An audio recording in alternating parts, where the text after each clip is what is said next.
দেখো, আজকে তোমাদের যে অধ্যায়টা করাবো সেটা হচ্ছে ক্লাস 10 কোষে দেখি 4 15 নম্বর অঙ্কটা পরিমিতির। এটা খুব একটা ইম্পর্টেন্ট অঙ্ক, এরকম অঙ্ক পরীক্ষায় খুব দেওয়া হয়। আমি প্রথমে প্রশ্নটা পড়ে শোনাচ্ছি, শোনো। ঘনকাকৃতি একটি সম্পূর্ণ জলপূর্ণ চৌবাচ্চা থেকে সমান মাপের 64 বালতি জল তুলে নিলে চৌবাচ্চাটির 1/3 অংশ জলপূর্ণ থাকে।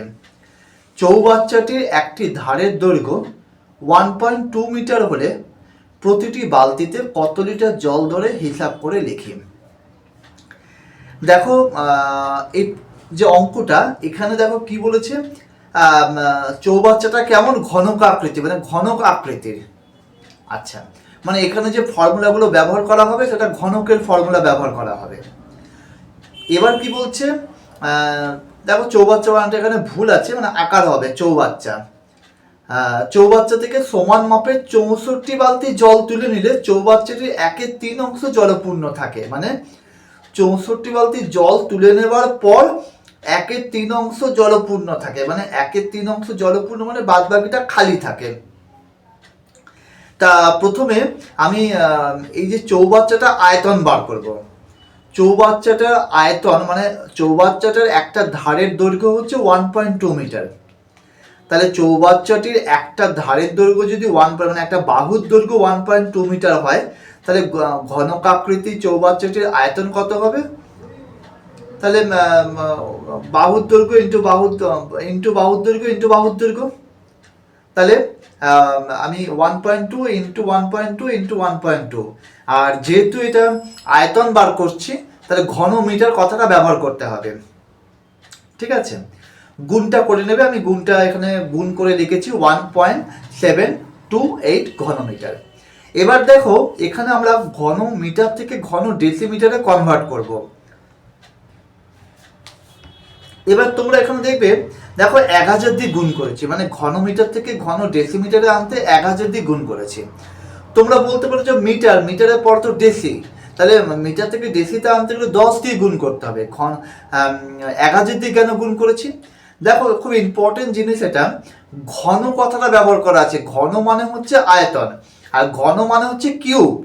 মানে মিটার থেকে ডেসি 10 হচ্ছে, আর 10-এর কিউব হচ্ছে 1000। এই জন্য আমি 1000 দিয়ে গুণ করেছি।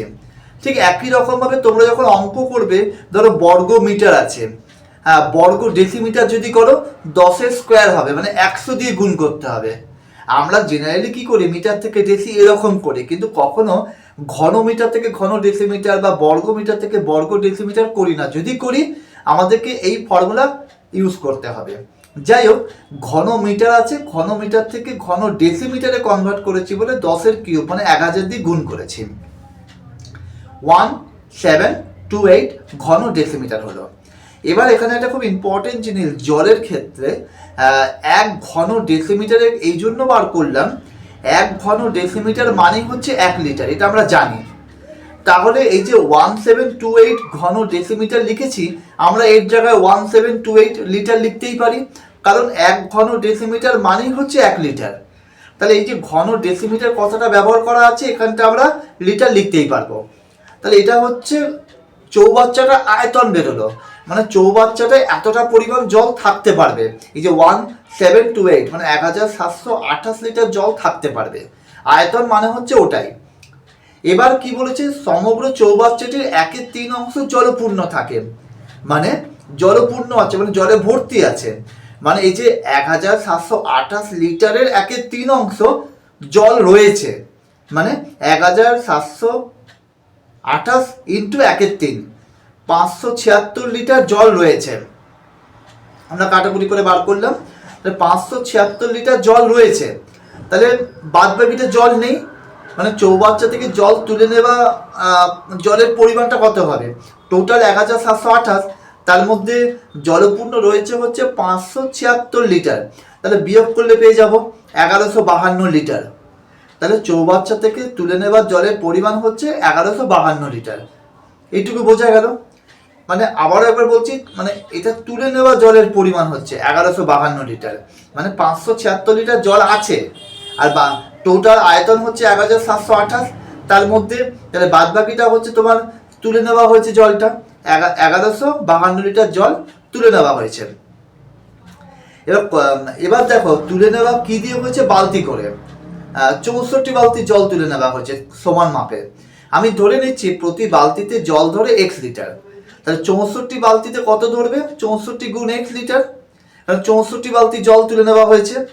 আচ্ছা, তাহলে এই যে তুলে নেওয়া হয়েছে এটাই তো 1152, কারণ এই চৌবাচ্চা থেকে তুলে নেওয়া জলের পরিমাণই হচ্ছে 1152। তাহলে 64 বালতি জল তুলে নেওয়া হয়েছে, কারণ 64 বালতিতে জল ধরছে 64x লিটার, এটাই তো 1152 লিটার। তাহলে আমরা 64x সমান সমান 1152 লিখতে পারি শর্তানুসারে। তাহলে x এর মান বেরিয়ে যাবে। x এর মান কি বেরোলো, মানে x কি ধরেছিলাম, প্রতি বালতিতে জল ধরে x লিটার, তার মানে প্রতি বালতিতে 18 লিটার জল ধরে। বোঝা গেল অঙ্কটা?